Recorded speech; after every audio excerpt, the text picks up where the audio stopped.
ज़्यादातर स्टूडेंट्स आइल्स में फेल क्यों होते हैं? यह एक बहुत बड़ा क्वेश्चन है और आज के टाइम पे एक हवा बनी हुई है कि आइल्स इज़ वेरी डिफ़िकल्ट और हम इसे नहीं कर पाएंगे। बहुत से स्टूडेंट्स ने आइल्स को छोड़ के पीटी, टफल और दूसरे एग्ज़ाम्स देना शुरू कर दिया है क्योंकि उनको लगता है कि वहाँ पे वो अच्छा स्कोर कर पाएंगे। देखिए दोस्तों, उनका स्कोर तो ज़रूर आ पाता है, लेकिन जब बात आती है पीआर की या फिर जब आती है रियल स्किल्स की तो वहाँ पे आइल्स ही आपको काम आता है। अगर आप आइल्स से डरे हुए हैं तो यह वीडियो आपके लिए है। दोस्तों, इस वीडियो में कुछ सिंपल से टिप्स हम आपके साथ शेयर करेंगे। अगर आप उन टिप्स को फॉलो करते हो, this is my guarantee that you are going to win. You are going to get desired band score and you will crack IELTS in your first attempt. Right? So be with the video till the end so you could understand each and everything and follow the plan. Right? So let's start.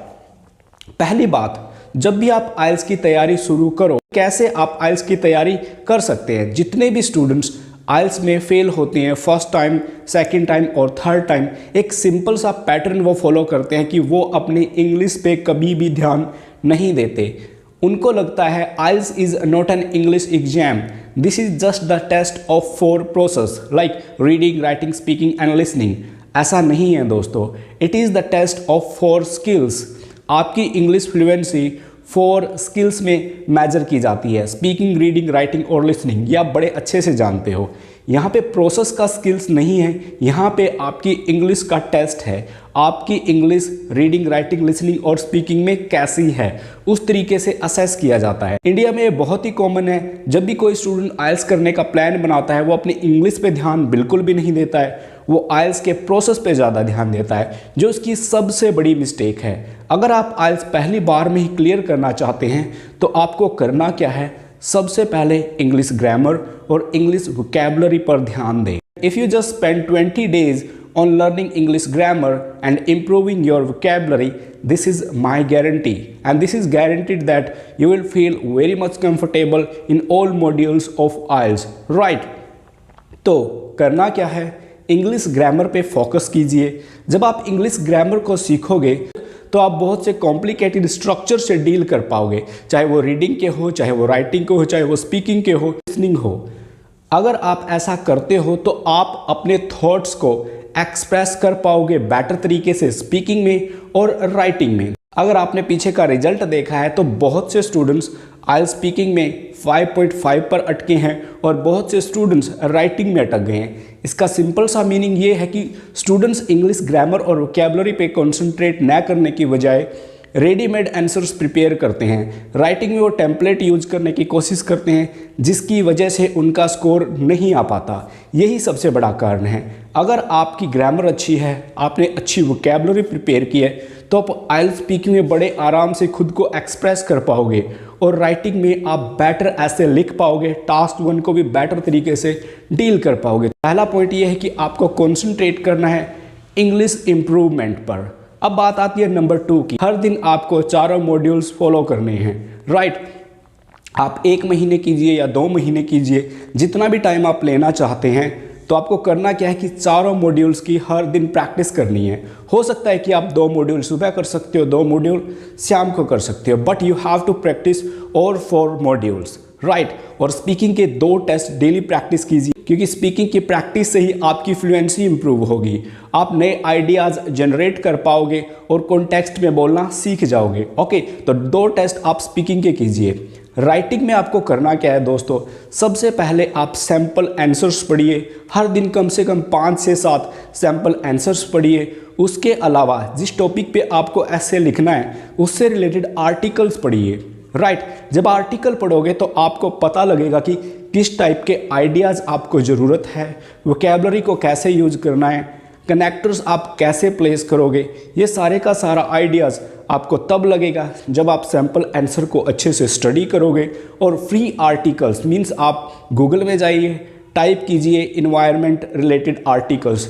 जब आप पढ़ोगे तो आप देख पाओगे कि articles में hi fi language use नहीं होती, बिल्कुल सिंपल वर्ड्स यूज होते हैं जो टॉपिकल होते हैं, और वही काम आपको करना है। जब आप सैम्पल आंसर्स पढ़ोगे, आर्टिकल्स पढ़ोगे, आपके पास आइडियाज़ होंगे वोकैबुलरी होगी और ये सारी की सारी चीज़ें आपको रीडिंग में बहुत ज़्यादा हेल्प करने वाली हैं।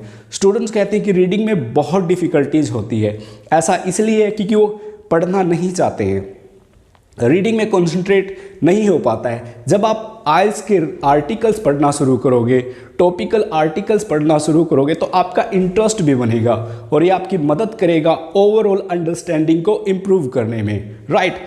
ये करने के बाद आपको जाना है रीडिंग पर। रीडिंग शुरू कीजिए एक पैसेज के साथ। हर दिन आपको एक पैसेज पढ़ना है। Only 13 questions you have to attempt, और जब तक आप 13 क्वेश्चन में से 10 से 11 ठीक करना नहीं सीख जाते तब तक सेकंड पैसेज ऐड मत करो। जब आप 10 to 11 पर पहुंच जाते हैं then add another passage, right, and try to correct 10 to 11 in that passage also, and when you reach that target after that add one more passage, this third passage, and now this is the complete IELTS reading test, right। और उसमें भी आपका target रहेगा 20 का। कोशिश कीजिए कि हर passage में 10, 10 and 10 ये आप करेक्ट कर पाओ। जब आप इस लेवल पे पहुंच जाते हो then you are ready to take IELTS test. खुद को प्रिपेयर कीजिए। जब आप खुद को प्रिपेयर करोगे तो डेफिनेटली आप कॉन्फिडेंट होगे और पहली बार में ही आप अपना डिजायर्ड स्कोर एक्वायर कर पाओगे। मैं यहाँ पे रिक्वायर्ड स्कोर की बात नहीं कर रहा हूँ, डिजायर्ड बेंच स्कोर। हो सकता है कि आपका 6.5 रिक्वायर्ड स्कोर हो, बट हो सकता है कि आपकी डिज़ायर 7.5 की हो। 7.5 is going to be your score, but ये उनके लिए है those who want to prepare. So what you have to do, you have to prepare yourself as I have told you in this video. आपका कोई और भी तरीका हो सकता है, बट फोकस आपका लर्निंग पे होना चाहिए, क्रैमिंग पे नहीं। टेम्पलेट को यूज़ नहीं करना है। You are not going to get your desired band score in IELTS examination. और लिसनिंग में तकरीबन हर स्टूडेंट पास हो ही जाते हैं। It doesn't create much problem. अगर कहीं पे प्रॉब्लम है तो आप इंग्लिश सॉन्ग्स सुनना शुरू कीजिए। और कैसे सुनने, कोई भी इंग्लिश सॉन्ग लीजिए, 3 से 4 इंग्लिश सॉन्ग लीजिए, उनकी आप लिरिक्स निकालिए, डाउनलोड कीजिए और फिर उन सॉन्ग्स को सुनिए, साथ में पढ़िए, साथ में सुनिए। तो ये आपकी लिसनिंग को बहुत ज़्यादा इम्प्रूव कर देगा और आप बड़े आराम से अच्छा बैंड स्कोर IELTS में कर पाओगे। तो इन चीज़ों को फॉलो करिए, रिजल्ट बेहतरीन होगा। IELTS छोड़कर PT करना या कोई और एग्ज़ाम देना इज़ नॉट ए सॉल्यूशन। और जो वीज़ा सक्सेस रेट IELTS के बेस पे होता है वो किसी और एग्जामिनेशन के बेस पे नहीं होता। तो prepare yourself as better as you can, so you can crack IELTS in your first attempt and land in your destined country. Hope that this video has given you some solutions that you are hope that this video has provided you a path that you are going to walk and get your desired band score। Video अच्छी लगी हो तो इस channel को ज़रूर subscribe करें और इस वीडियो को अपने फ्रेंड्स के साथ ज़रूर शेयर करें जिनको लगता है कि IELTS बहुत डिफ़िकल्ट है, ताकि वो भी इस तरीके से खुद को प्रिपेयर कर पाएँ और IELTS में अच्छा बैंड स्कोर एक्वायर कर पाएँ, right. Thank you, see you next time.